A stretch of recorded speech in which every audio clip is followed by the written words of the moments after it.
వార్లారా, మన ప్రార్థన విని సమాధానమిచ్చే దేవుడైన యేసుక్రీస్తు ప్రియమైన నామంతో ఈ 12 కాపురం కార్యక్రమానికి మిమ్మల్ని ఆహ్వానిస్తున్నాం. తనని పిలిచే వాళ్ళందరికీ దేవుడు దగ్గరగా ఉంటున్నారని పరిశుద్ధ గ్రంథం చెబుతుంది. ఈ కార్యక్రమం చూస్తున్న మీరు కూడా చాలా కార్యాల కోసం ప్రార్థించి దేవుడి దగ్గర పొంది ఉండొచ్చు. లేఖనంలో కానాను స్త్రీ దేవుడి దగ్గర నుంచి మేలును పొందటానికి దేవుణ్ణి వెంబడిస్తూనే వస్తుంది. దేవుడు కూడా దాన్ని చూసి మౌనంగా ఉన్నారు. అయినా కూడా తన విశ్వాసాన్ని వదలకుండా ఆయన్ని వెంబడిస్తూనే ఉంది. దేవుడు ఆవిడ అడుగుతూనే ఉండటం వల్ల ఆవిడ ఇష్టపడే మేల్లని ఆవిడికి ఆజ్ఞాపించారు. ఒకవేళ ఈ కార్యక్రమం చూస్తున్న మీరు కూడా ఏదో ఒక కార్యం కోసం చాలా రోజులుగా ప్రార్థిస్తూ ఉండొచ్చు. మీకు సమాధానం రాకుండా ఉండొచ్చు. దిగులు పడకండి, దేవుడు మీ ప్రశ్నకి సమాధానం ఖచ్చితంగా ఇస్తారు. ఇప్పుడు మీరు ఆతృతగా చూస్తున్న జ్యోతి యొక్క నాటకం చూద్దామా?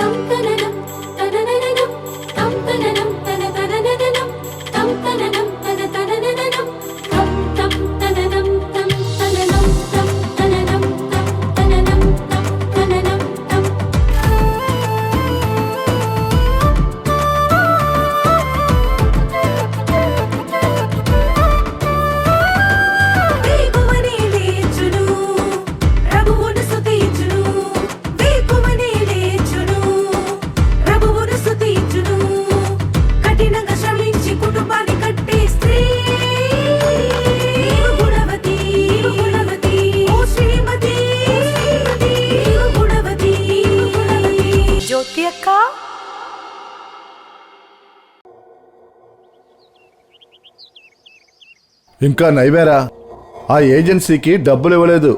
డబ్బులు ఇచ్చావనుకో ఇంకా అంతే, తల మీద గొడ్డేసుకోవాల్సిందే. ఏరా, ఏమైంది? 2 రోజుల క్రితం ఆ ఏజెంట్లు పారిపోయారు. ఇంకా నయమే, నేను డబ్బులు ఇవ్వలేదు. నువ్వు కూడా ఇవ్వద్దు అని చెప్పావు. ఇంకా నయమే, నేను తప్పించుకున్నాను.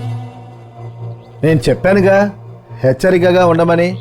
ఇంకా నయమే, డబ్బుగాని ఇచ్చుంటే ఇప్పుడు తిరిగి తీసుకోవడం ఎంత కష్టంరా. అవునరా, ఈ మధ్యనే విదేశాల్లో ఉద్యోగాలు లేవని న్యూస్ వింటున్నాను. మన ఊళ్ళోనే బోల్డని పనులున్నాయి, అవి వెతుకుదాంరా. సురేష్, తీసుకోవయ్యా, మీ అమ్మ దగ్గర తీసుకున్న డబ్బు. తప్పుగా అనుకోకే, కాస్త లేట్ అయింది. పర్వాలేదులే, ఇప్పటికైనా ఇచ్చావుగా. రమేష్, నీ డబ్బు కూడా త్వరలోనే ఇచ్చేస్తానయ్యా, కాస్త ఆగు. అయ్యో అన్న, పర్వాలేదు, మీరు మెల్లిగా ఇవ్వండి, ఏం సమస్య లేదు. సరే వస్తానయ్యా. పర్వాలేదంటావేంట్రా, డబ్బొద్దా? నేను విన్నది నిజమా? మీ అమ్మాయికి ఏమైందన్నా చెప్పండి. కడుపులో గెడ్డయ్యా, ఆపరేషన్ చేయాలని డాక్టర్స్ చెప్పారు. డబ్బు నాకెక్కడ దొరుకుద్దయ్యా? చాలా మందిని అడిగాను, అందరూ లేదనేశారు. నాకు ఏం చెయ్యాలో అర్థం కావట్లేదయ్యా. అందుకే నీ దగ్గర, సురేష్ దగ్గర డబ్బు మోసం చేసి తీసుకున్నానయ్యా. నన్ను క్షమించయ్యా. ఏంటన్నా మీరు నన్ను క్షమించమంటారేంటి? ఎలాగైనా నీ డబ్బు తిరిగిచ్చేస్తానయ్యా. కంగారేం లేదన్నా, మీ అమ్మాయిని బాగా చూసుకోండి.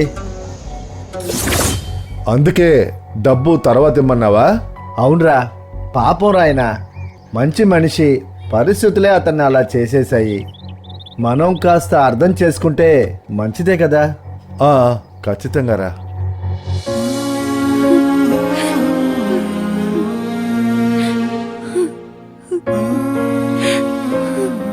అమ్మా, ఎందుకమ్మా అలా ఉన్నావు?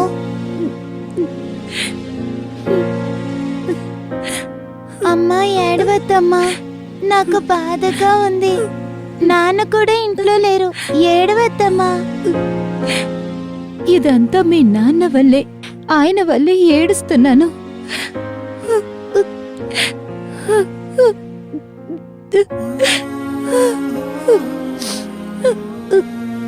ఏడవద్దమ్మా, ప్లీజ్ అమ్మా, ఏడవద్దు. అక్క, నువ్వు చెప్పినట్టే అయ్యిందక్క. ఆయన డబ్బులు ఇచ్చిన ఏజెన్సీ ఆయన్ని మోసం చేసి వెళ్ళిపోయింది. నాకు ఏం చేయాలో తెలియట్లేదక్క. ఆయన ఊరికి రాకుండా చెన్నైలోనే ఉన్నారు. ఇప్పుడు నేనేం చేయాలో తెలియట్లేదక్క. నేను ముందే చెప్పాను కదమ్మా, నమ్మకం లేని చోట్లో డబ్బులు ఇవ్వద్దు అని. మీ హస్బెండే నమ్మకమైన వాళ్ళు అన్నారు. హ, ఎన్ని న్యూస్లు వింటున్నాం లక్ష్మి. అక్క, ఆయన డబ్బులు ఇస్తారని నాకు తెలీదు. నాతో చెప్పలేదు. చెప్పినా నేను ఖచ్చితంగా ఇచ్చేదాన్ని కాదు. మాకు ముందే అప్పులున్నాయి. ఇప్పుడు ఇదొక్కటి. ఏం చేయనక్క? ఏం చెయ్యాలి అంటే, ఇలాంటి పరిస్థితుల్లో ఒకటి మాత్రమే చేయగలం. దేవుడిని మాత్రమే మనం ఇప్పుడు తలుచుకోగలం. ఆయనే ఇలాంటి పరిస్థితుల్లో నీకు సాయం చేయగలరు.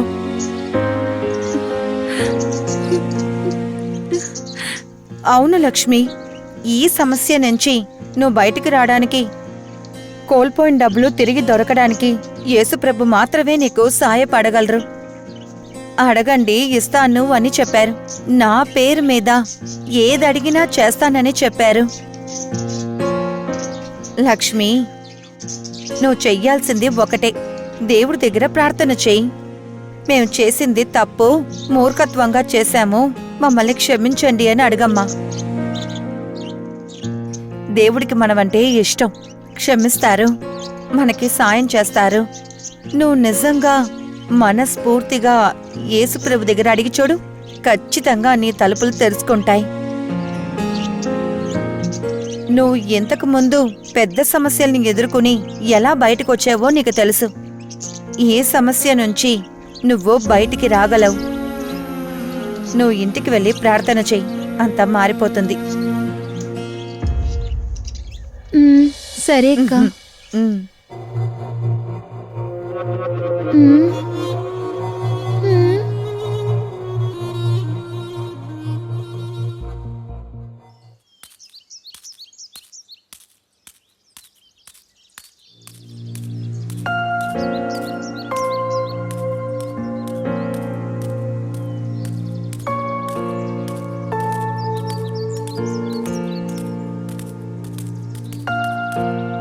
ఏంటి తల్లి, ఎక్కడికి వెళ్తున్నావు? మిమ్మల్ని చూడ్డానికి ఆంటీ. నన్ను కలవడానికా? ఇలా ఒంటరిగానా? అమ్మ రాలేదా? అమ్మ కూర్చుని ఏడుస్తూనే ఉంది. ఎప్పుడు చూసినా ఏడుస్తూనే ఉంటుంది. నాకు బాధగా ఉంది ఆంటీ. ఆ, మళ్ళీ పాతలా అవుతుందేమని భయంగా ఉంది. నాన్న కూడా ఇంట్లో లేరు. భయపడకు నాన్నా, అమ్మకి ఏం అవ్వదు. నేను వెళ్ళి మాట్లాడతాను. నువ్వు భోంచేసావా? లేదంటే అమ్మ ఏం చేయలేదు. సరేనమ్మా, రా, నీ ఇంటికి వెళ్దాం, రా.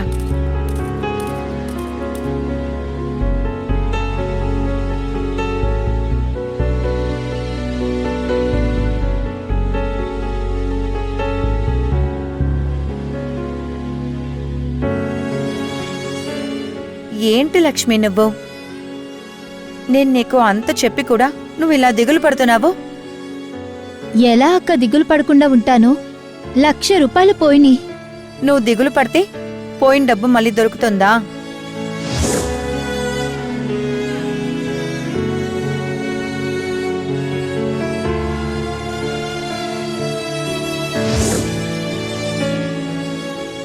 నీ కూతుర్ని చూసావా? నిన్ను తలుచుకుని బాధపడుతోంది. నువ్విలా ఉండడం వల్ల ఏదీ మారబోయేది లేదు. ప్రార్థన చెయ్యమ్మా. నేను నీతో చెప్పాను కదా, అడగండి ఇవ్వబడతాయని. దేవుడు చెప్పారు కదా, మరెందుకమ్మా ఇంకా నువ్వు అడగకుండా ఉన్నావు? ముందు దేవుడి దగ్గర అడుగమ్మా.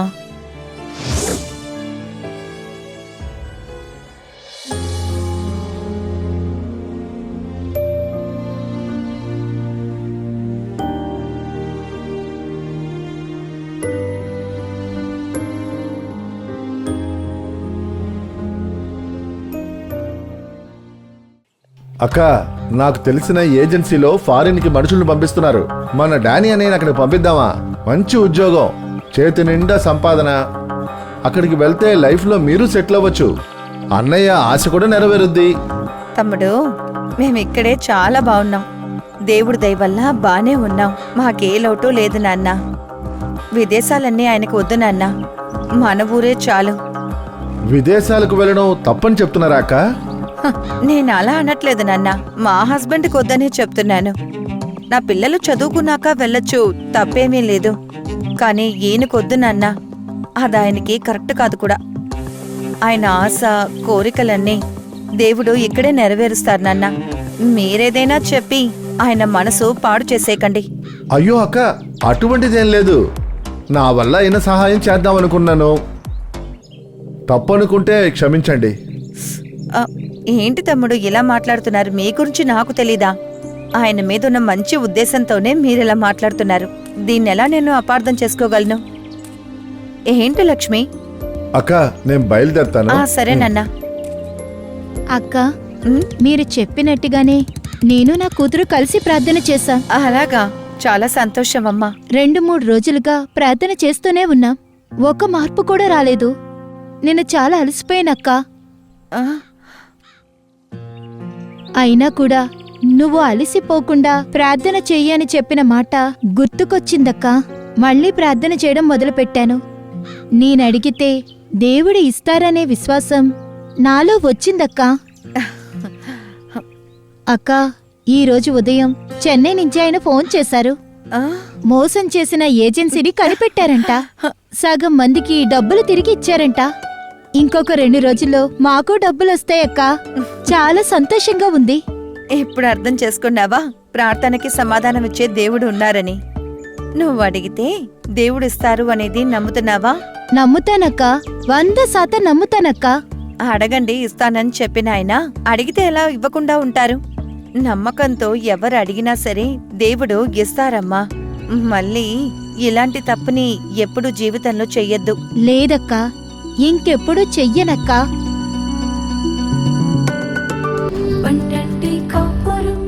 ఏంటి ప్రేక్షకులారా, నాటకం ఎలా ఉంది? మనం ఎలాంటి పరిస్థితుల్లో ఉన్నా దేవుణ్ణి మనం అడిగినప్పుడు దేవుడు ఖచ్చితంగా మన ప్రార్థన వినడానికి సిద్ధంగా ఉంటారు. ఆయన ప్రార్థన వినే దేవుడు. ఎప్పుడు మన ప్రార్థనని ఆయన విడిచిపెట్టరు. ఇప్పుడు మీరు దేవుడి దగ్గర ఆశీర్వాదాలను ఎలా పొందడం అని మన ప్రియ సహోదరి జాయిస్ లాస్రస్ గారు దేవుని వాక్యాన్ని లేఖనం నుంచి పంచుకోబోతున్నారు. శ్రద్ధగా వినండి. దేవుడు ఈ రోజు మీతో మాట్లాడి మిమ్మల్ని ఆశీర్వదిస్తారు.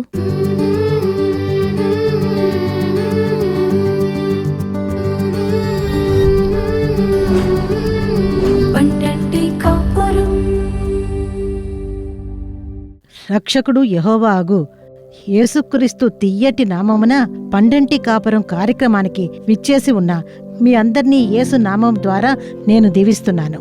దేవుడు తానే ఈ కార్యక్రమం ద్వారా మీతో మాట్లాడి మీ ఒక్కొక్కరిని ఆశీర్వదించుదురుగాక. ఈ రోజున అడుగుడి ఇయ్యబడును. కుటుంబానికి ఆశీర్వాదంగా, కుటుంబానికి ఒక మార్గంగా స్త్రీలు కనిపిస్తున్నారు. కుటుంబంలో ఆశీర్వాదాన్ని తీసుకురావడం స్త్రీలే వారు ఆశీర్వాదంగా ఉంటున్నారు. చాలా కుటుంబాలలో స్త్రీలే ఆశీర్వాదపు ఊటలాగా చాలా కుటుంబాల్లో ఉంటున్నారు. పండంటి కాపురం కార్యక్రమం ద్వారా దేవుడు మీతో మాట్లాడుతున్నారు. నాకు ప్రియమైన వార్లారా, మనం దేవుని వద్ద అడిగేటప్పుడు మనం ఏ కార్యం కోసం దేవుడి వద్ద అడుగుతున్నామో ఆ కార్యాన్ని నెరవేరుస్తారు అని మనం అనుకోవాలి, ఆలోచించాలి. దేవుని వద్ద అడగాలి. అడిగితే దేవుడు మనకిస్తారు. నేను దేవుని వద్ద ప్రార్థన చేస్తున్నాను, దేవుడు నాకు ఇస్తారు అని నేను నమ్మాలి. దేవుని విశ్వసించాలి, నమ్మాలి. మన దేవుడు కీర్తనలు 65:2లో చెప్పారు, మన దేవుడు ప్రార్థనకి సమాధానం ఇచ్చువారు. స్త్రీలకు మనం ప్రార్థించే ప్రార్థనను దేవుడు వింటారు. అది మాత్రమే కాదు, మనం ఏ కార్యము కొరకు ప్రార్థిస్తున్నామో ఆ కార్యానికి దేవుడు బదులు ఇస్తారు. మన దేవునికి ప్రార్థన వినే దేవుడని ఒక పేరుంది. మన దేవుడు ప్రార్థన వినేవారు. అది మాత్రమే కాదు, ఆయన బదులు ఇచ్చువారు. నాకు ప్రియమైన వార్లారా, మనం ఏ కార్యాల కొరకు ప్రార్థన చేస్తున్నామో ఆ కార్యాలలో దేవుడు బదులు ఇస్తారు. మనం ఒకవేళ అప్పుల సమస్య నిమిత్తము మనం కన్నీటితో ఉండొచ్చు, లేదా వ్యాధితో కూడా మనం ఉండొచ్చు, మన పోరాటంతో ఉండొచ్చు, ఇబ్బందులతో ఉండొచ్చు, ఎన్నో రకాలైన బాధలతో ఉండొచ్చు. మనల్ని ప్రజలు మోసం చేసి ఉండొచ్చు, మన దగ్గర డబ్బు తీసుకున్న వాళ్ళు మనకి ఇవ్వకుండా మోసం చేసి ఉండొచ్చు, మనం వంచబడి కనిపిస్తూ ఉండొచ్చు. ఏదో ఒక పరిస్థితిలో మనం ఉన్నప్పుడు, దేవుని పిలిచినప్పుడు, ప్రార్థించేటప్పుడు దేవుడు బదులు ఇస్తారు. మన దేవుడు ప్రార్థనని వినేవారు. అది మాత్రమే కాదు, ఆయన బదులు ఇచ్చువారు. మనకి ఎటువంటి ఇబ్బంది వచ్చినా సరే ఆ పరిస్థితుల్ని దేవుడు మార్చి ఇస్తారు. దేవుని వద్ద అడిగేటప్పుడు దేవుడు ఆ పరిస్థితుల్ని మార్చేస్తారు, మనోవేదల్ని మార్చేస్తారు. నాకు ప్రియమైన వార్లారా, దేవుని వద్ద నుండి మనం ఆశీర్వాదాలు పొందాలి అనుకుంటే మనం ఏం చెయ్యాలి? యోహాన్ 14:14 చూశారంటే, నా నామమున మీరు నన్నేమి అడిగినను నేను చేతును అని చెప్పారు. నా నామమున మీరు ఏమి అడిగినా నేనది చేస్తానని చెప్పారు. యేసు నామము ద్వారా అని అడిగేటప్పుడు యేసు మన జీవితంలో అద్భుతాలు చేస్తారు. యేసు నామాన్ని మనం ఉపయోగించాలి. నాకు ప్రియమైన వార్లారా, మార్కు 10:47 నుండి చూశారంటే, ఇక్కడ ఒక పుట్టు గుడ్డివాని గురించి చూస్తున్నాము. వాడికి ఒక అవసరం ఉంది, వాడి కంటి చూపు తగ్గిపోతోంది. వాడికి ఒక మంచి డ్రెస్సు లేదు, ఇల్లు లేదు, కుటుంబము లేదు. కానీ వాడు యేసు వద్దకు వస్తున్నాడు. వాడు యేసు గురించి విన్నాడు. వాడు యేసు వద్దకు వస్తున్నాడు. వచ్చి, యేసు, దావీదు కుమారా, కనికరము చూపమని అడుగుతున్నాడు. అప్పుడు దేవుడు అడిగారు, నేను నీకేం చెయ్యాలి? నేను నీకు ఏం చెయ్యాలి అని అడిగారు. అడిగిన వెంటనే ఆ గుడ్డివాడు చెబుతున్నాడు, దేవుడా, నాకు చూపు కావాలి. ఒకటే చెప్పాడు, ఒక విషయమే చెప్పాడు. మనం దేవుని వద్దకు వెళ్ళాలంటే ఏదేదో విషయాలని చెబుతూ ఉంటాం. కానీ ఇక్కడ చూడండి, ఈ గుడ్డివాణిని చూడండి. దేవుడు అడుగుతున్నారు, నేను నీకేం చెయ్యాలి? నేను చూపు పొందాలి, నాకు చూపు కావాలి. నాకు కంటి చూపు ఉంటే నేను అన్నీ చూడొచ్చని వాడు అనుకుని ఉండొచ్చు. అందువల్లే వాడు దేవుని వద్ద కంటి చూపు అడిగాడు. దేవుడు వాడి ప్రార్థనకి సమాధానం ఇచ్చారు. వాడికి కంటి చూపు వచ్చింది. వాడి కంటిలో చూపు వచ్చింది. ఒకే ఒక కార్యమే, నా కంటిలో చూపు కావాలి. విశ్వాసంతో వాడు అడిగాడు. దేవుడు వాడికి చూపునిచ్చారు. దేవుడు వాడి ప్రార్థనని విన్నారు. దేవుడు వాడి ఆర్తనాదానికి సమాధానం ఇచ్చారు. ఆ దేవుడు మీకు చేస్తారు. ఒకవేళ మీరు ఇల్లు కడదామని అనుకోని ఉండొచ్చు, లేదా అప్పుల సమస్యతో ఉన్నానని అనుకోవచ్చు. పిల్లల పెళ్లి కోసం అప్పు తీసుకున్నాను, అది తీర్చాలే. పిల్లల చదువు కోసం తీసుకున్న అప్పు ఉంది, అది తీర్చాలే. వ్యాపారం కోసం తీసుకున్న అప్పు ఉంది.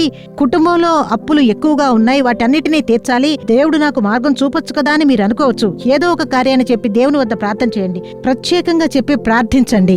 ఈ గుడ్డివాడు చూపు కావాలని ఒక కార్యాన్ని చెప్పి ప్రార్థన చేశాడు. దేవుని బిడ్డలు ప్రార్థించేటప్పుడు దేవుడు మీ ప్రార్థనని విని దేవుడు మీకు అద్భుతాలు చేస్తారు. మీ కుటుంబాలను ఆశీర్వదిస్తారు. పోగొట్టుకున్న ఆశీర్వాదాలు దేవుడు మీకు తిరిగి ఇస్తారు. మనం దేవుని వద్ద అడగాలి. అడిగినప్పుడు దేవుడు మనకి చేస్తారు. మనం దేవుడు ప్రార్థనకు సమాధానం ఇచ్చువారు. తర్వాత మనం చూసామంటే, చిరాకు పడకుండా ప్రార్థన చెయ్యాలి. ఇప్పుడు ఒక కార్యం కొరకు దేవుని వద్ద మనం అడుగుతున్నాం. అడిగినప్పుడు కొన్ని సందర్భాలలో ఆ కార్యం జరగలేదనుకుంటే మనం ప్రార్థన చేస్తూనే ఉండాలి. దేవుడు నెరవేరుస్తారు. మన దేవుడు ప్రార్థనకు సమాధానం ఇచ్చువారు. మన జీవితంలో అద్భుతాలను చేయువారు. అయితే మనం లూకా రాసిన సువార్తను చూసామంటే, లూకా రాసిన సువార్త 18వ అధ్యాయము 1 వాక్యాన్ని చూశారంటే, విసుగక ఎల్లప్పుడూ ప్రార్థన చేస్తూ ఉండాలి. విసుగక, మీరు కుటుంబంలో ఉన్నారు, సహోదరీమణులు కుటుంబంలో ఉన్నారు, మీకు కూడా అవసరాలు ఉంటాయి, మీకు పోరాటాలు కూడా ఉంటాయి. కానీ మీరు దేవుని వద్దకు వచ్చి ప్రార్థన చేసేటప్పుడు దేవుడు నా ప్రార్థనకి బదులిస్తారు అన్న విశ్వాసంతో ఉండాలి. ఆలస్యమైన వేచి ఉండాలి. దేవుడు బదులిస్తారు. ప్రార్థనని దేవుడు వింటారు. విసుగక ఎల్లప్పుడూ ప్రార్థన చేస్తూ ఉండాలి. నాకు ఒక సహోదరి తెలుసు. ఆ సహోదరి ఉదయాన్నే 4 గంటలకు లేచి ప్రార్థన చేస్తారు. ఒంటరిగా ప్రార్థన చేసి, లేఖనం చదివి ప్రార్థన చేసి, కుటుంబంలో ఉన్న భర్త ఏమో వ్యాపారం చేస్తున్నాడు. అయితే ఆ వ్యాపారం ఆశీర్వదించబడాలి. అయితే సహోదరి ప్రార్థన చేస్తున్నారు, ప్రార్థన చేసి వ్యాపారం ఆశీర్వదించబడాలి.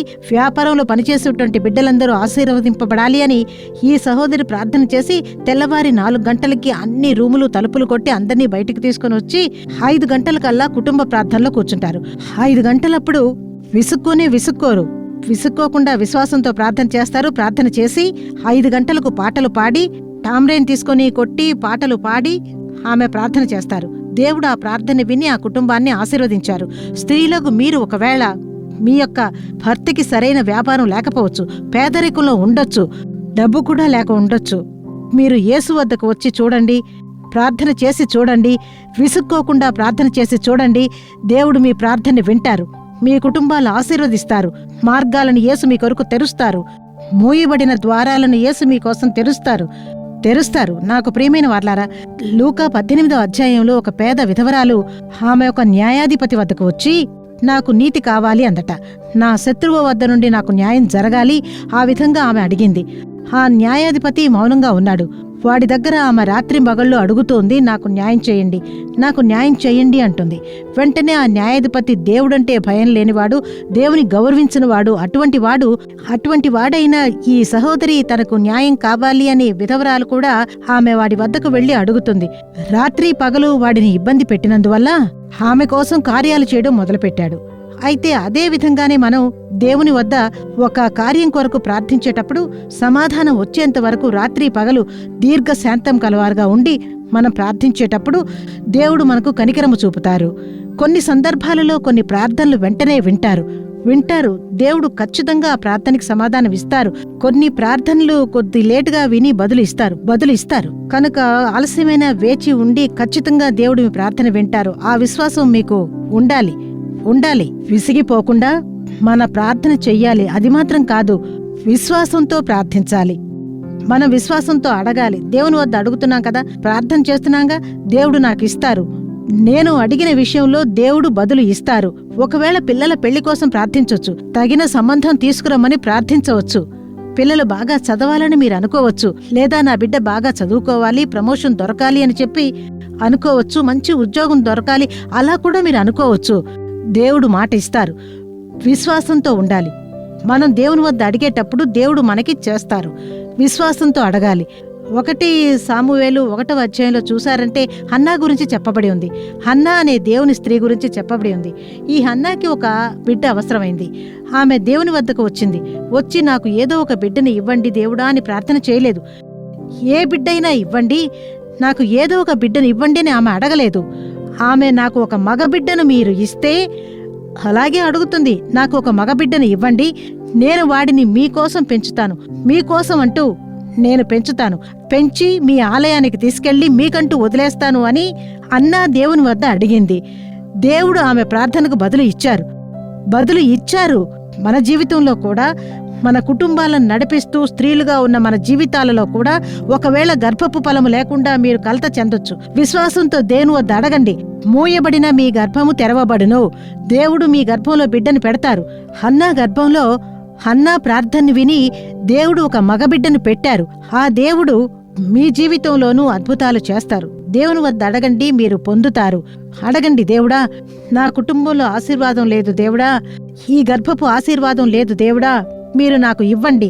ఒకవేళ 2 సార్లు అబార్షన్ అయి ఉండవచ్చు, దేవుడు నాకు మళ్ళీ ఇస్తారా అని మీరు అనుకోవచ్చు. ఈ కార్యక్రమాన్ని చూస్తూ ఉన్న మీరు అలా అనుకోవచ్చు. కానీ దేవుడు మీ మూయబడిన గర్భాన్ని తెరుస్తారు. అబార్షన్ అయిన బిడ్డని దేవుడు మీకు తిరిగి ఇస్తారు.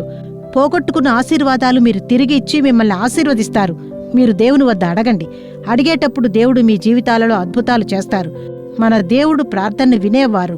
విశ్వాసంతో కూడా, దేవుడా నాకు ఈ కార్యంలో అద్భుతం చెయ్యండి, నా బిడ్డలకు అద్భుతం చెయ్యండి, నా భర్తకు అద్భుతం చెయ్యండి, నా కుటుంబంలో చెయ్యండి, నాకు రావాల్సిన డబ్బు వచ్చి తీరాలి, మీరు ఒక అద్భుతం చెయ్యండి అని అడగండి. అప్పుడు జీవితాలలో దేవుడు అద్భుతాలు చేస్తారు. కుటుంబాలను ఆశీర్వదిస్తారు. మిమ్మల్ని వృద్ధి చేసేదరుగాక. ఆమేన్. మనం ప్రార్థన చేద్దామా? యేసయ్యా, మీకు కృతజ్ఞత చెల్లిస్తున్నామయ్యా, మిమ్మల్ని స్తుతిస్తున్నామయ్యా, మీకు స్తోత్రం చెబుతున్నాము. ఈ కార్యక్రమం ద్వారా ఆత్మీయులైన వారు మాట్లాడుతున్నందుకు స్తోత్రము. మీ బిడ్డలతో మీరు మాట్లాడుతూ ఉన్నందుకు స్తోత్రము. హృదయాలను తెరుస్తున్నందువల్ల మీకు కృతజ్ఞత చెల్లిస్తున్నాము దేవుడా.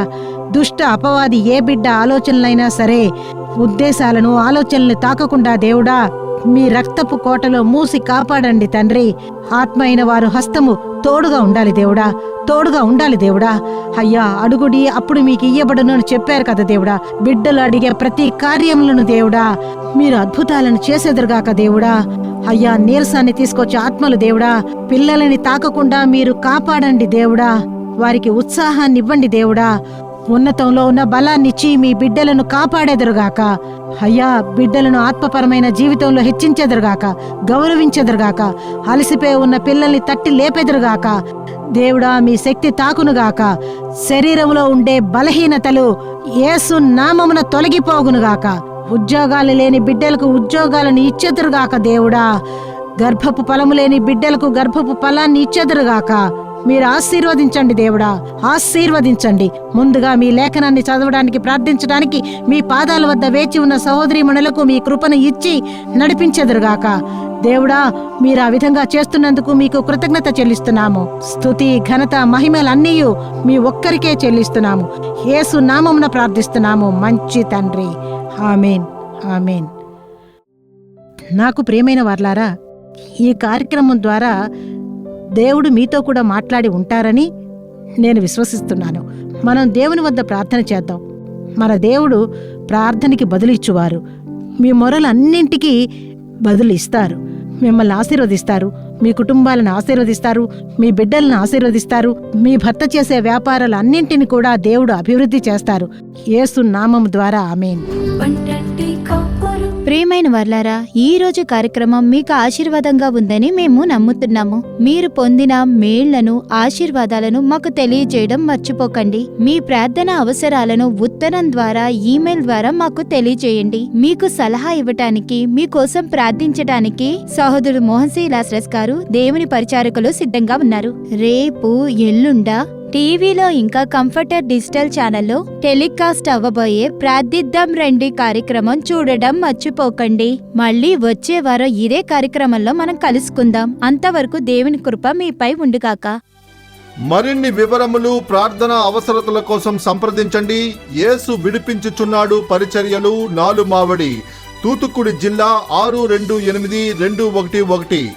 మా ఫోన్ నంబర్లు 9487734603, 8106072222, info@jesusredeems.org.